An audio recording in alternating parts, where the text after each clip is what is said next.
what does a unit controller do? Okay, and when you're saying a unit, does it mean a subsidiary or a company? And what was the basic role all about? Or somebody who wants to understand what does unit controller do? So a unit can be anything. It could be a division of a larger business. Okay. It could be a branch office, or it could be a newly set up entity. When you were doing that unit controlling, FP&A was a part of your role. Yes. So if you could highlight 2 or 3 things that you learned during that FP&A role, Sure. that could help the audience. FP&A, as the term itself says, involves a lot of forward-looking and predictive analysis in that sense, if I may put it. Now, of course, with the times evolving, you have AI to support you. Right. But back then, when I got into that career role, it was more of taking judgment calls based on historical, empirical data of how various things, various drivers like sales, raw material cost, other major costs like manpower. When you look at the executive assistant, so generally under CFO's team, Yes. and I'm assuming this was a group CFO, Group CFO, you're right. right? So for the audience, how does a group CFO or a normal CFO differ?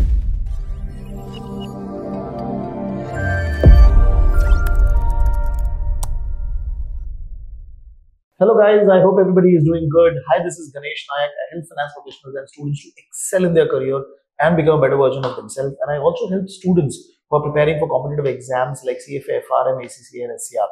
And as a part of that journey, we also come out with a lot of podcasts where industry people come and talk about what different career opportunities are there and how to succeed in those career opportunities. Okay, so as a part of that discussion, I'm with Sarovar Sir, and we're going to be talking about his journey of being in the corporate of around 15 plus years of experience. And this podcast is going to be a mix of Hindi and English. So, Sarovar Sir, सबसे पहले आप एक brief अपने बारे में अगर आप बता सको कि आपकी जर्नी कैसे स्टार्ट हुई? Zarur, Ganesh. Thanks for having me here today. Yeah.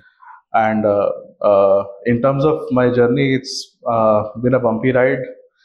As I was telling you some time back, I started off as a science student, just going back to my qualifications, and then I completed my BMS, which was just a very newly started degree and course at that time. Right. Post BMS, I did my MMS.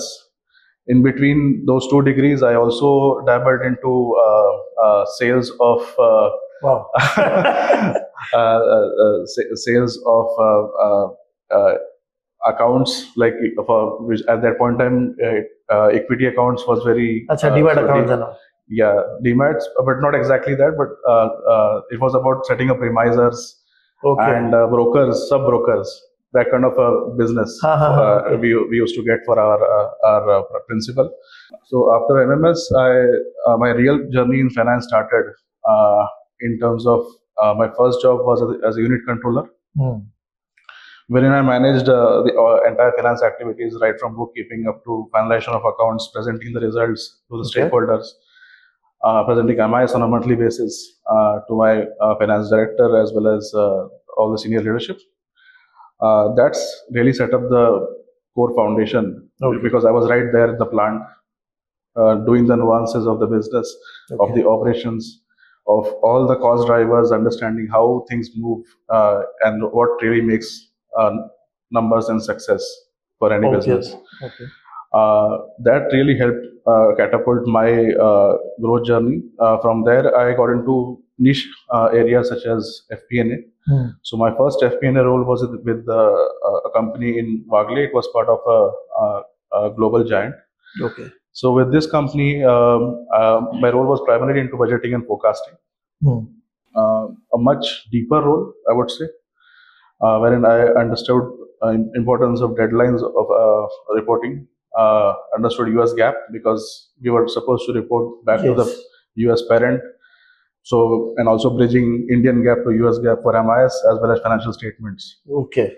This is where I also realized the importance of important tools like Oracle, Hyperion for reporting, because obviously complicated things like consolidation and reporting and budgets, again consolidation of budgets in various currencies. So we were reporting to regional headquarters. So Okay. Indian rupees to yuan, then from yuan to US dollars. Okay. So understanding all these nuances, intercompany transactions, all were part of my job. Reporting to Indian leadership, to Chinese leadership, as well as to US leadership, preparing Okay.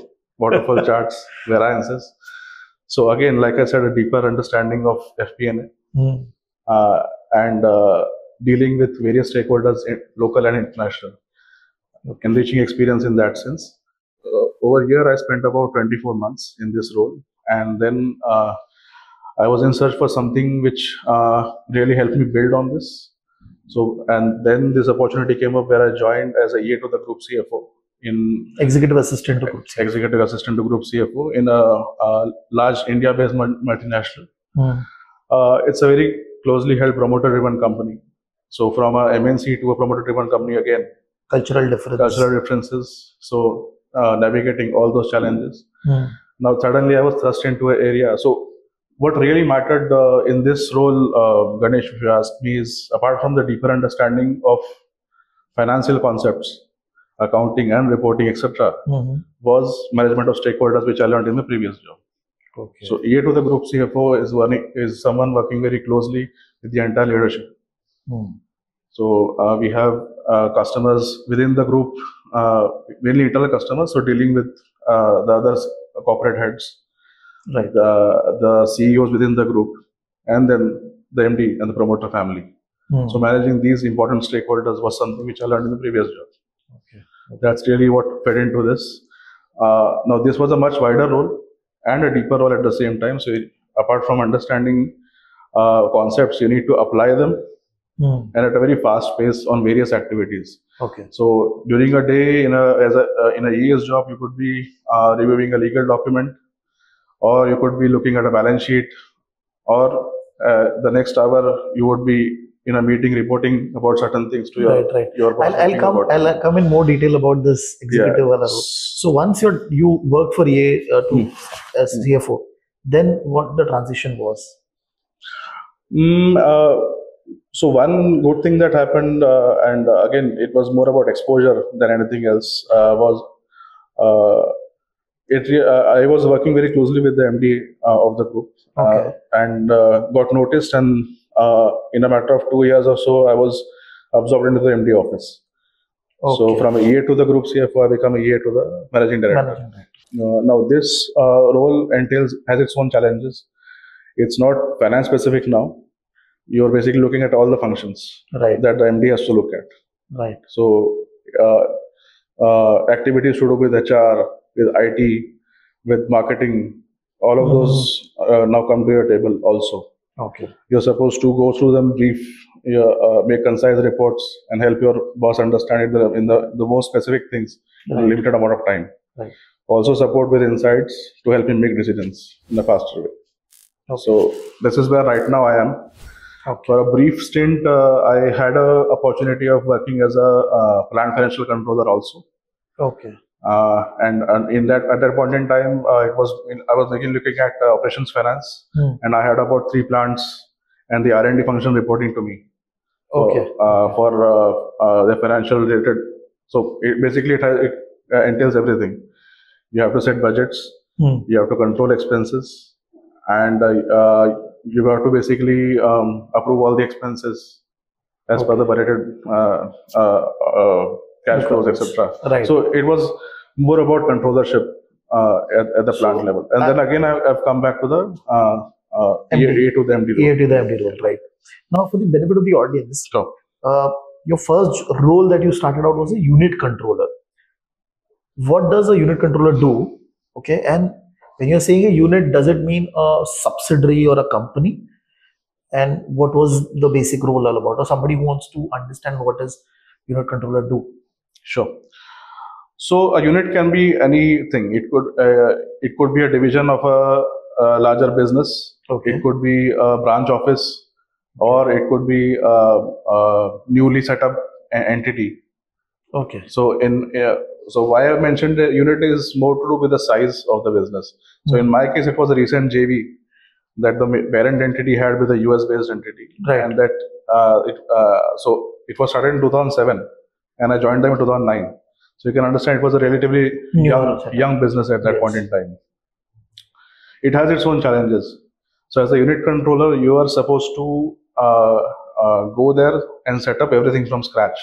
For the finance division. For finance division, and as well as in some ways for rest of the divisions also in terms of expense control. Okay. In simple things such as getting capexes approved. So right from designing a template to to having all the nuances in place of what really goes into a capex proposal. Simple things like that. Looking at yield improvements and setting up KPIs around it. Looking at productivity improvement and setting up KPIs for that as well. Right.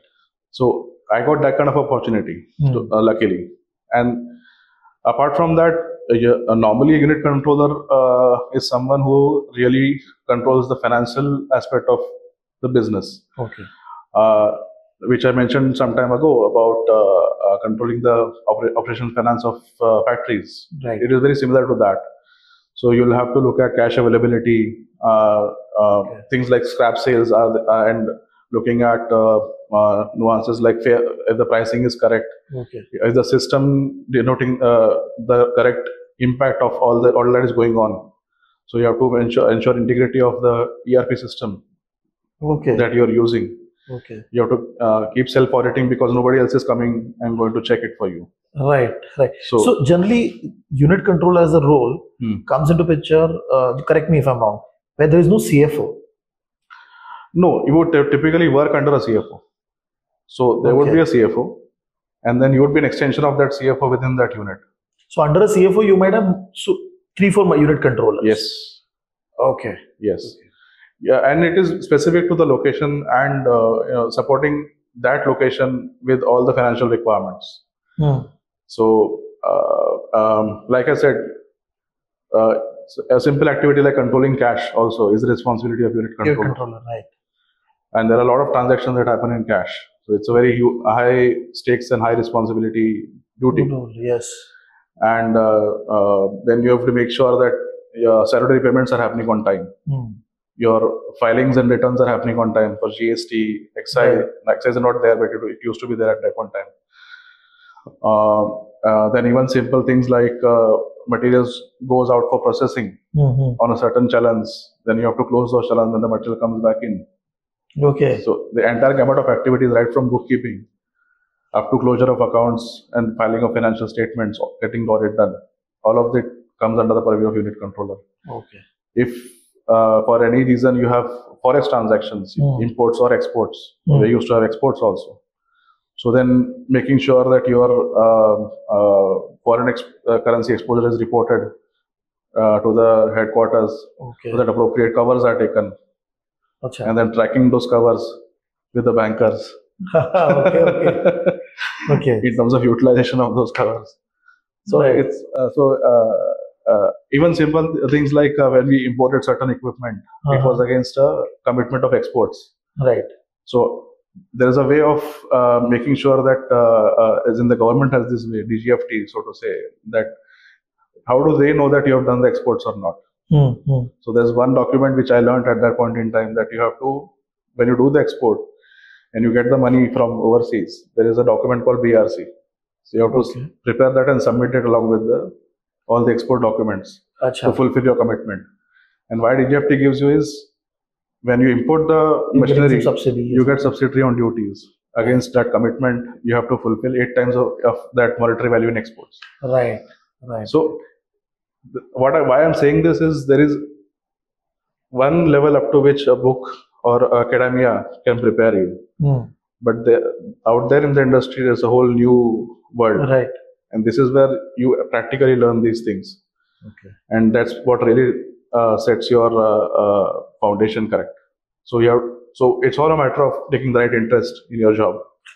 And really, yes, definitely. Really rolling up your sleeves and doing everything that comes. Because see, you joined being after an MBA. Normally, you would see a chartered accountant going in and doing these kind of roles. So I was succeeded by a chartered accountant. He was your manager, basically. I was succeeded by a chartered accountant. Succeeded by a chartered. So I trained him to while giving the handover. Okay. All the aspects of things. So yeah, he was a fresh CA out of the institute. Okay. And from the unit controller role, you moved to an executive assistant. No, from a unit controller, I got into FP&A role. Sorry, yes, With FP&A. the MNC. Yeah. So when you were doing that unit controlling, FP&A was a part of your role. Yes. Now it is It was a smaller part of role. Ah. So, like I said, a wider role was the unit controller role. From there, I got into a deeper role into FP&A. A niche role, but far deeper. So, if you could highlight 2 or 3 things that you learned during that FP&A role, sure, that could help the audience. So, FP&A, as the term itself says, involves a lot of forward-looking and predictive analysis in that sense, if I may put it. Now, of course, with the times evolving, you have AI to support you. Right. But back then, when I got into that career role, it was more of taking judgment calls based on historical empirical data of how various things, various drivers like sales, raw material cost, other major costs like manpower, and then there are so many other things in the P&L. How, when they move in certain way, how does it impact your profitability? And before that, what really makes a FP&A a better person at making these judgment calls is to understand the business nuances better. Right. Talking to people, understanding what really is impacting their decisions. Okay. What are the headwinds or constraints in the markets? Right. Understanding your market as a whole. Keep reading, keeping on reading about it, and like I said, interacting with experts in that, within the company, outside the company, even attending exhibitions. So somebody would say, why should a finance guy go to a industry exhibition? But that really tells you what the competition is doing, how their product is different from you. Okay. And if you understand your product very well, it would also tell you at some level what should be the costing involved. Okay. Because for creating that kind of product. Because you know your costing. Right. If there are X number of features, and if your competition is giving S plus 10, and still being able to manage your prices, right, and compete with you, right, then you have to have that sense to understand what they are doing, what efficiencies they must be having, right, to be able to sustain that and still get margins. Right. So these kind of competitor analysis, not just at a desk level, but at a going outside in the market, right, talking to people. That really gives a lot of inputs to an FP&A analyst in terms of doing that predictive forecasting for their business. Typically, your source of information would be, people within the organization, your sales heads, your operations heads, who would tell you that this is the plan, this will be the resource requirement, and this is what we would be expending on, and this is the sales we will be achieving for that. Right. This is that you prepare your projected P&Ls and cash flow. Right. But where you really can add value as an FP&A guy is if you understand the business properly, you can challenge those assumptions. Right. When you know what your competitors are doing, what is happening in the market, how raw material prices going up. So that's when you really become an analyst and not just a postman. Right. If you just take inputs and give an output, what you're doing is a postman job. But when you really apply your mind, you'll have to have that kind of a sound understanding of the business. Right. To be able to challenge those assumptions, to verify, and again to monitor what projections you have given. Is the actuals happening against that? Right. If not, you should be able to correct your course of action also going forward. Okay.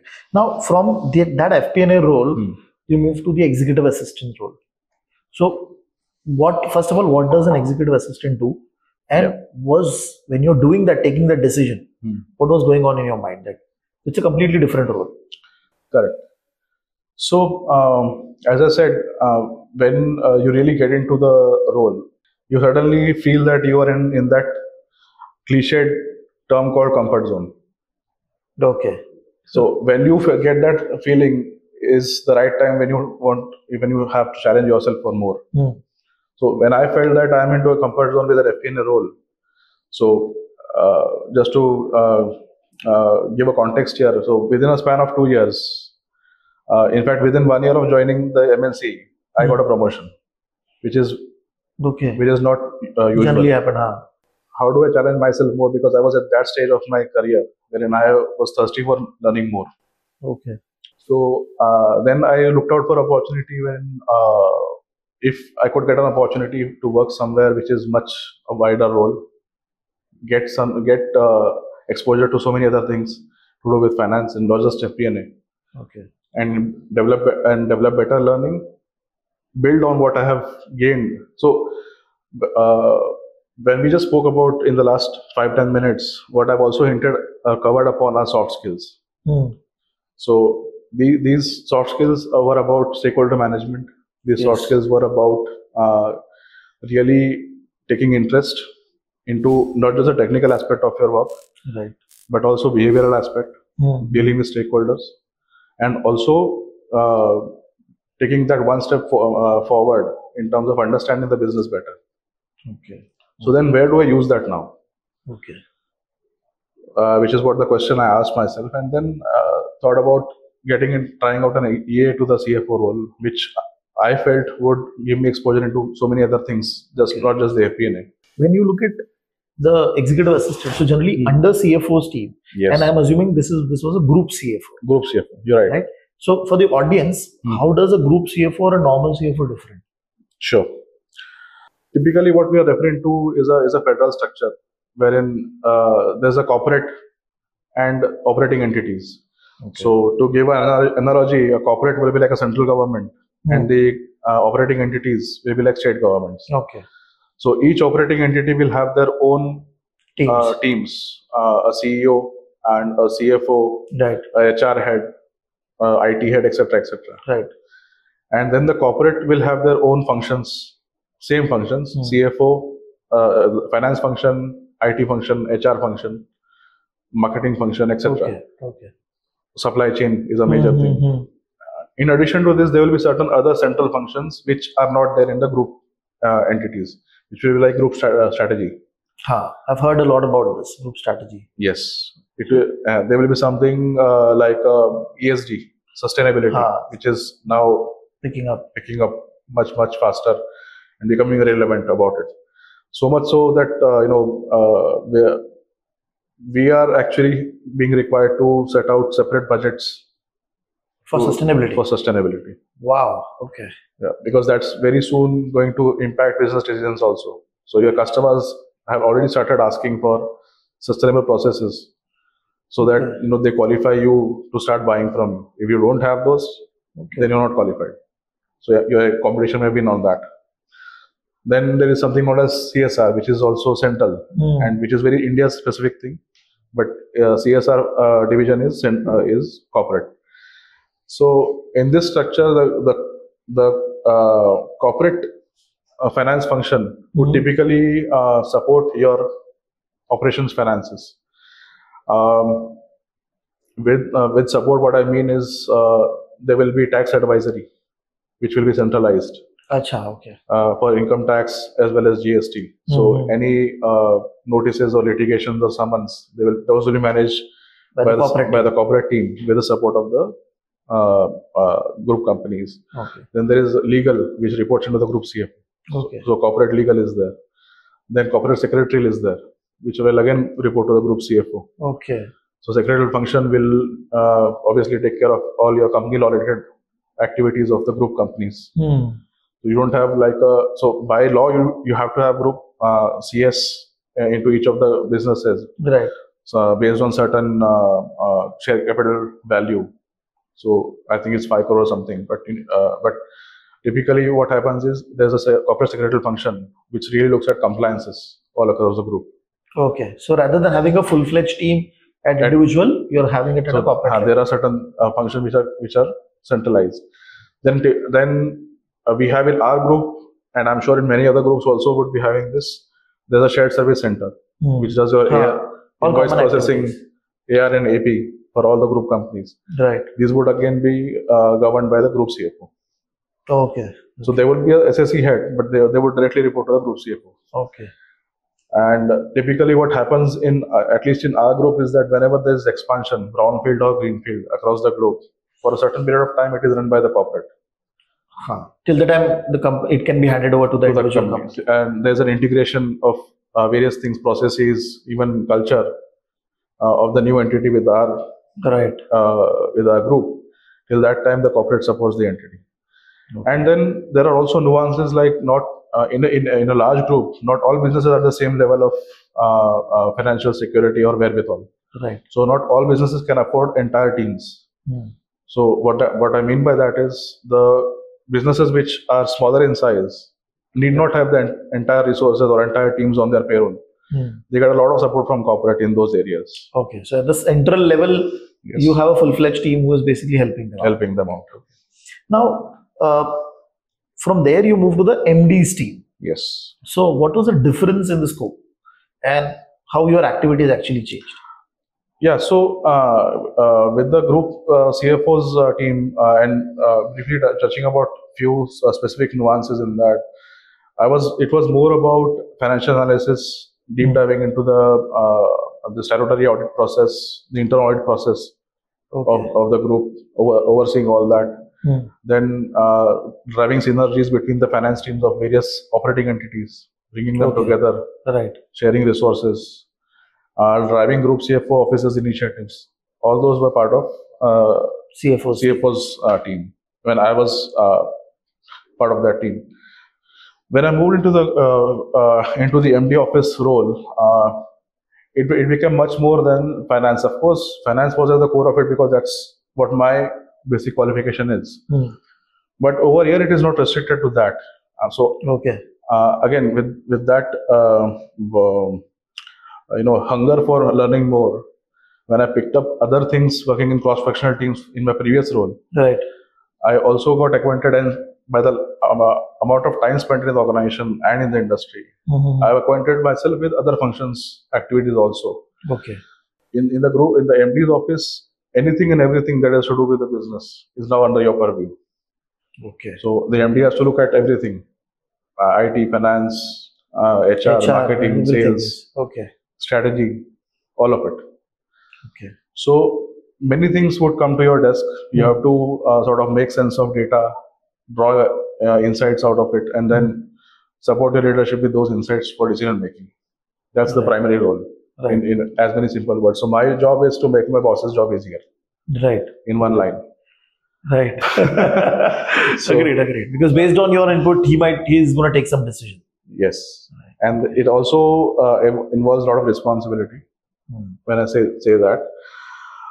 And awareness about what's going on, again, within the business and outside the business also. So when you make a statement, prepare an insight, or make a conclusion, all your experience has to come together. Right. Not just the number that you're looking at. Right. So you have to understand, say for example, if there's a new expansion to be done, adding a few more machines in a particular plant, then you have to really understand the nuances of, is the plant first of all fully utilized? Is that investment required right now? Ask those kind of questions. Okay. And just not, if there's a proposal coming to you, then you have to just not look at the numbers, but at the back of the mind, you should be aware of what are the realities on ground. Okay. In order to be able to understand those numbers and then ask these questions. Right. This is where I make the life of my boss easier. Right. Instead of him sitting and asking these questions. I have to look at, whether it's going to, the required decision is going to help the organization in saving costs, improving quality, or being better at customer service. Right. So these would be the categories which would again drive further analysis in that direction. Looking at those KPIs, how are they getting better? Okay. Now, if anybody wants to enter into this executive assistant role, what are the few skill sets that person should look at? And is there a trajectory that he can follow from your experience? These are very niche roles, Ganesh, if you really ask me. And typically, it's more about how you, like I said, how you prepare yourself and the kind of value you add to your business. And then you're getting noticed while doing that. Right. So, like I said, I was ear to the group CFO, and that was after adding value in my previous role, which obviously got tested and questioned. Only then I was given that opportunity. Then I had to prove myself in that role and get noticed, and I got picked up by the MD to support the business and his office. In terms of qualification, the qualification can be anything. Okay. The approach is more to do with taking, and this is a software aspect of it that works more in this case. To really taking interest in your job, doing the best on it, and really exceeding expectations at all possible opportunities. Okay. Really be demonstrating that you are willing to take on higher responsibilities. Because again, like I said, in the group CFO's office, I was dealing with all the leadership.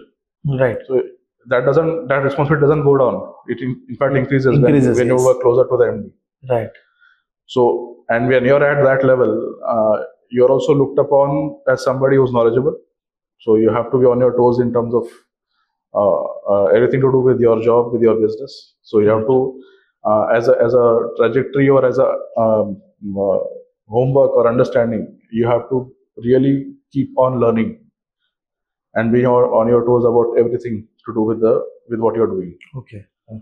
So, like I said, being aware of how machines work, what is the drivers of your business in terms of cost as well as sales, how the market is behaving, how your industry is behaving, how competitors are doing. Right. So these things, being a part of the MD's office, it has to be on your fingertips. Right. So it's really a journey. There's no clear path, if you ask me, but it's all about how much work you are putting in and how you're demonstrating and adding value again to your group. Got it. So generally, when you're saying an MD's office, is it only an executive assistant, or he has a proper team within that strategy team primarily? So, yes. So it can be a combination of many things. Okay. And it, like I said, it is niche and it is very, very subjective. So depending on the requirement, size of business, there are different complexities. Nowadays, there are many startups. So in their case, it could be a one-man army who would deal with everything. Right. And in some other cases where there are other complexities, the larger the group, there could be a larger office also. There could be the size could be even 50 people assisting the MD. Right. And looking at different aspects of the business in different industries also. So depending on the size of the group, the size really is different. It could be different. And also the areas where the MD really wants to focus on. So there are certain things which are pet projects of the managing director. And this is also relevant in many family-driven businesses also. Right. So in those pet projects, they want to have direct control. So they would depute somebody from their team or hire someone who's directly under them, driving that particular project. Right. Then there are general things which are normally overseen by any EA. Then there are specific things which could be like driving automation and AI. That's the new thing coming up. Yes. So driving those kind of new initiatives across the group. There could be a specific 4 or 5 member team for doing that. Okay. Then many of the managing directors or families have family offices within the This is a new trend, and we see a lot of family offices getting registered in Dubai, Singapore. Yeah. Yes. So even that's another opportunity within the managing director's office, which is again very, very niche, very, very specific, and works directly under the MD as well as their family now. So this is something which is equally important, but outside the purview of the business. So you will have not just one boss, but the entire family members, all of them, how many ever are there, could be your bosses. They would have their own requirements, which get solved through family office. So a family office would typically have their own accountants, their own lawyers, and their own administrative people, estate managers. Wow. All of this could be there. So So this could also be a part of the MD's office. Yes. Could be, okay, depending upon the size. It is where I am working currently. It is. So Achha. I also lead the family office for my group. Okay. Yes. Okay. Interesting. Now, in terms of your learning in the industry for 15 years, if you could share few things that you learned as a professional, which helped you to grow, or some advice that you got from your senior or industry people that actually changed your career path. So I think this is more of an individual trait, and one really has to work on this and build it.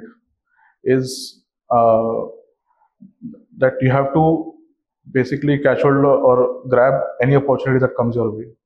Opportunity could be in terms of any challenge thrown at you, any new project, Right. or stretch assignments, or whatever. Or if that is not the case, then even within your work, your routine operations, always try and do something more. Try and think how you can better your work profile. Okay. That's where you will also find ways to simplify your work, and that's where you'll also find more interesting aspects which really improve you as a person in that domain. Okay. And obviously you get noticed by all the hard work that you're putting in. So there is no shortcut to hard work, to be honest. Another thing that really changed my perspective was that when I asked somebody what do they do, and they said that always focus on how you can make your boss's life easier. That would really pave your way to success, as in if by your work you're able to support him to grow, then he would definitely return the favor also, right, in many ways. And it also shows your maturity or your willingness to take more responsibilities also, right, in many ways. So it's about not shying away from problems, but stepping forward and accepting them. So one interesting thing as an anecdote is I always used to get scared of cash flow statements when during my work, my school, college days rather. Being a person who's done his high school or 11th, 12th, as we say, in science, and then moving to a commerce vertical, I was never really comfortable with that particular thing. I was always scared. But someone and my teachers essentially gave me the advice that the more you run away from it, the more it will catch up to you. So you rather embrace it. So today's situation is that if I look at a balance sheet, I'm able to understand which way the cash is moving. And that is really a very important aspect of any finance career professionally. Right. Ultimately, cash is the king, as is the anecdote. Yes. So, and even your bosses, your promoters, all they're interested in what cash the business is generating. So that's the bottom line always. It's not profit. It's the cash. It's not sales. It's cash. Right. So that's what I picked up. I learned and built on it. And in terms of tackling any situation, what I am often told is that I have to think and work like a Navy SEAL in my role. So what nobody is willing to take hold of or tackle or manage in terms of initiatives or problems in the organization, but still those are important to be addressed, and somebody has to do it. Then I am supposed to do it as EA to the MD. Wonderful. One final question: youngsters के लिए क्या advice है जो finance में enter करना चाहते हैं? Youngsters के लिए ये advice है that when you are doing your qualifications, whichever they would be very, very focused on them. Make the best use of that time. Learn your basics very well. So in bookkeeping, we start with those 3 rules. Golden rules. Trust me, आज भी वो important है. You won't be surprised कि अगर आप mid career पहुंचोगे 45 years के हो जाओगे, तब भी आपको पूछा जाएगा कि अगर आपने इन्वेंट्री सेल ऑफ कर दिया तो क्या एंट्री आएगी बुक में. Trust me on that. So you have to build your foundations very very strong. Don't just think कि ये तो बहुत इजी है, ये क्या है, या मुझे नहीं आता, नहीं करना है. Everything is important. You have to learn your way through your while getting qualified. Then once you enter industry, apply all of that. and don't shy away from any challenges. As I was mentioning, each challenge would help you grow, help you learn, and help you get noticed. More importantly, and always keep on upskilling is what I would say is also very essential. So we mentioned somewhere in between about AI. So I am right now, as we speak, there is a AI project going on in our organization. Last year, we implemented in a very limited sense to build a budgeting tool, which allows me and my boss to. So I was part of the implementation team. So it allows me to analyze data for last 10 years at each group entity level. Okay. So that AI tool is going to be built upon further. So a lot of upskilling that was required at the back end in terms of me learning the nuances of that. Okay. And then helping and supporting, being that bridge between finance and IT to help build that tool. Okay. So you never know what you would really be thrust into. So it's always essential to keep upskilling. Try and learn whatever latest trends are coming up. Right. Pick up skills. There are wonderful, well-proven certifications like CFA, FRM, CPA that are there. CA, of course, everybody knows about it. Then there are certifications under ACCA. And you would be surprised, many of them are free of cost also. There's a lot available. A lot of content available. Lot available these days on online, on edX and Coursera platforms. Yes. Even many universities and Ivy League universities based in USA are offering free courses. Yes. There's MIT courseware where you can learn everything on free. Yes. I was so as part of my area of work in the current organization, since one of them being family office. So I was online though, but it was very fulfilling for me. Before that, on my own also, I picked up courses which were free of cost in that specific domain. So keep learning. You never know what might help you where. Right, exactly. So and it is even more relevant now with new things coming up like Python, R, and all those things. So a couple of years back, when COVID was on, I enrolled myself at IIM Lucknow to learn predictive analytics using R. Okay. So that also helped in a big way in building that tool. Achha, the AI-based tool. Yeah. So you never know what comes helpful where. Wonderful.